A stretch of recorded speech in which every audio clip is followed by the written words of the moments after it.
दोस्तों, शारदीय नवरात्रि 2024 शुभ मुहूर्त।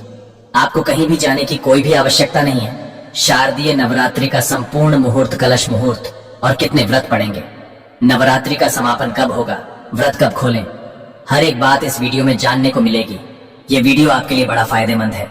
अगर आप चाहते हैं नवरात्रि कब से कब तक होने वाली है, कब से शुरू और कब समाप्त होंगी, कितने व्रत आपको रखने हैं, कन्या पूजन कब करना है, संपूर्ण ज्ञान इस वीडियो में मिलेगा मुहूर्त के साथ। तो इस खूबसूरत वीडियो को एक लाइक जरूर करें। आपको कहीं भी जाने की कोई आवश्यकता नहीं पड़ेगी और यदि कोई सवाल हो तो बेझिझक कमेंट में पूछिए, रिप्लाई मिलेगा। माँ भगवती दुर्गा की कृपा सदैव आप और आपके समस्त परिवार पर बनी रहे। दोस्तों, आज की वीडियो में मैं आपसे बात करने वाला हूँ शारदीय नवरात्रि के बारे में।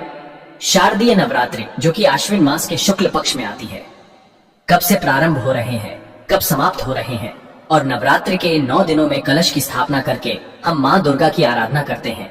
तो कलश की स्थापना करने का शुभ मुहूर्त क्या है, किस दिन कौन सी देवी की आराधना की जाएगी, इस बार नवरात्रि कितने दिन की है और माँ दुर्गा की सवारी क्या है, इसके अलावा दुर्गा अष्टमी, महानवमी और दशहरा कब है, ये सारी जानकारी आपको आज की वीडियो में शेयर करने वाला हूँ। तो वीडियो बहुत महत्वपूर्ण है, पूरा जरूर देख लीजिए।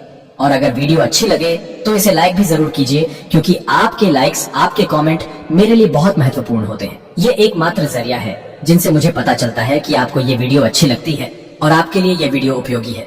तो अगर वीडियो अच्छी लगे तो लाइक तो जरूरी किया कीजिए। दोस्तों, शारदीय नवरात्रि का प्रारंभ होता है पितृपक्ष के अगले दिन से, यानी कि जो सर्व पितृ अमावस्या होती है उसके अगले दिन से ही, प्रतिपदा तिथि से ही कलश की स्थापना करके शारदीय नवरात्रि का प्रारंभ हो जाता है।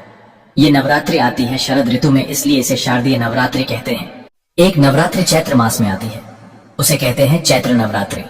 इसके अलावा 2 गुप्त नवरात्रि भी होती है, जैसे कि आषाढ़ मास में और माघ मास में। तो सनातन धर्म में 4 नवरात्रि मानी गई है, 2 गुप्त नवरात्र और 2 प्रकट नवरात्रि। इनमें से शारदीय नवरात्रि और चैत्र मास की नवरात्रि का बहुत अधिक महत्व माना गया है। नवरात्रि के इन 9 दिनों में माँ दुर्गा के 9 स्वरूपों की आराधना की जाती है और फिर दुर्गा अष्टमी और महानवमी के दिन माँ दुर्गा का स्वरूप मानकर कन्याओं की पूजा की जाती है और हवन किया जाता है, और इसके बाद इस व्रत का समापन किया जाता है और फिर अगले दिन दशहरा मनाया जाता है। अब बात करें कि प्रतिपदा तिथि कब से प्रारंभ हो रही है, कब समाप्त हो रही है, और नवरात्रि की प्रतिपदा तिथि का व्रत हमें कब धारण करना है। तो देखिए, वैदिक पंचांग के अनुसार आश्विन मास के शुक्ल पक्ष की प्रतिपदा तिथि प्रारंभ हो रही है 3 अक्टूबर को सुबह 12:18 पर और समाप्त हो रही है 4 अक्टूबर को सुबह 2:58 पर। तो ऐसे में सूर्योदय कालीन तिथि के अनुसार शारदीय नवरात्रि का प्रारंभ होगा 3 अक्टूबर 2024 को, दिन होगा गुरुवार का। तो 3 अक्टूबर 2024 को नवरात्रि का पहला व्रत रखा जाएगा। अब बात करें कि कलश स्थापना करने का शुभ मुहूर्त क्या है, तो देखिए, कलश स्थापना 3 अक्टूबर को हम करेंगे सुबह 6:15 से सुबह 7:22 तक। कलश स्थापना करने के लिए सबसे शुभ मुहूर्त है 1:06 का। ये कुल समय आपको प्राप्त हो रहा है। इसके अलावा दोपहर में भी आप कलश की स्थापना कर सकते हैं, जैसे कि जो अभिजीत मुहूर्त होता है, इसमें भी आप कलश की स्थापना कर सकते हैं।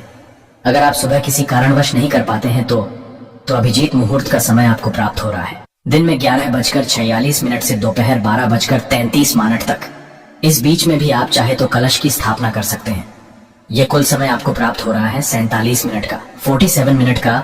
और आप जानते हैं कि इस बार नवरात्रि कितने दिन की आपको प्राप्त हो रही है, कौन से दिन आपको महानवमी मनानी है। देखिए, 3 अक्टूबर को पहला दिन होगा नवरात्रि का, घट स्थापना आपको करना है और शैलपुत्री माता की पूजा आराधना इस दिन की जाएगी। नवरात्रि का दूसरा दिन होगा 4 अक्टूबर को, दिन होगा शुक्रवार का, माता ब्रह्मचारिणी की पूजा आप करेंगे। और शारदीय नवरात्रि का तीसरा दिन होगा, यानी कि तृतीया तिथि 5 अक्टूबर को है। इस दिन आप माता चंद्रघंटा की पूजा करेंगे, जो माता दुर्गा का तीसरा स्वरूप माना जाता है। शारदीय नवरात्र का चौथा दिन होगा 6 अक्टूबर को, दिन होगा रविवार का। इस दिन विनायक चतुर्थी भी है और इस दिन माँ भगवती दुर्गा के चौथे स्वरूप माँ कुष्मांडा की आराधना आपको करना है। नवरात्रि की पंचमी तिथि आपको प्राप्त हो रही है 7 अक्टूबर को, जिस दिन आपको माता स्कंद माता की पूजा आराधना करना है और ये दिन होगा सोमवार का।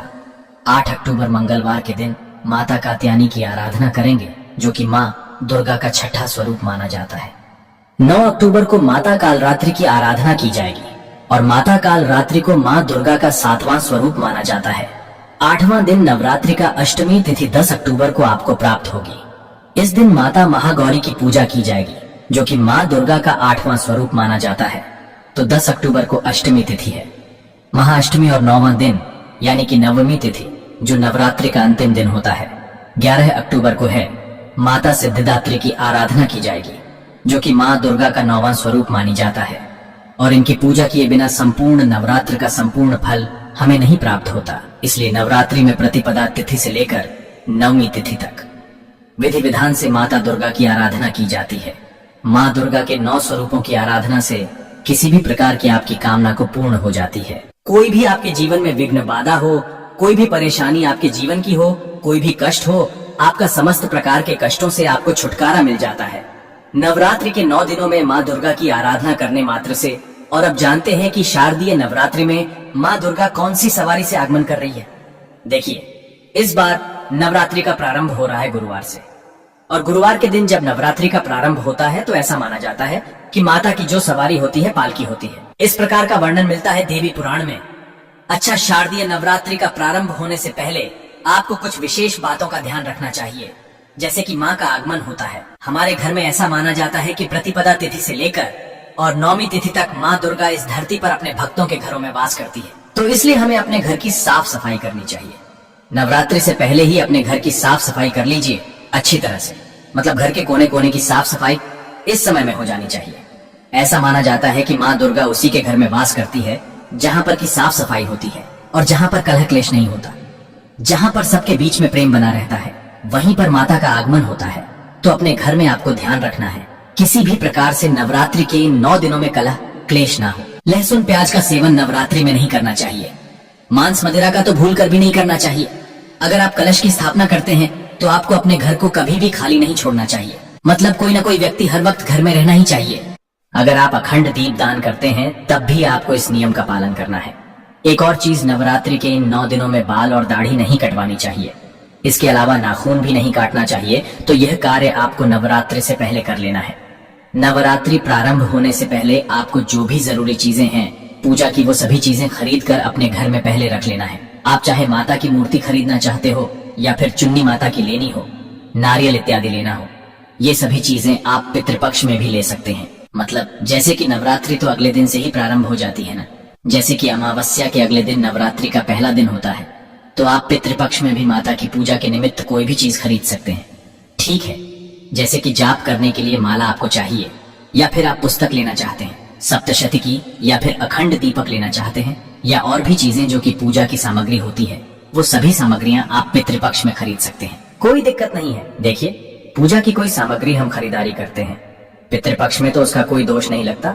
अपने लिए कुछ नहीं खरीदना चाहिए, और अगर खरीद भी लेते हैं तो उसे धारण नहीं करना चाहिए। ठीक है, तो इस बार नवरात्रि का प्रारंभ हो रहा है। 3 अक्टूबर 2024 से दिन होगा गुरुवार का माता की सवारी होगी।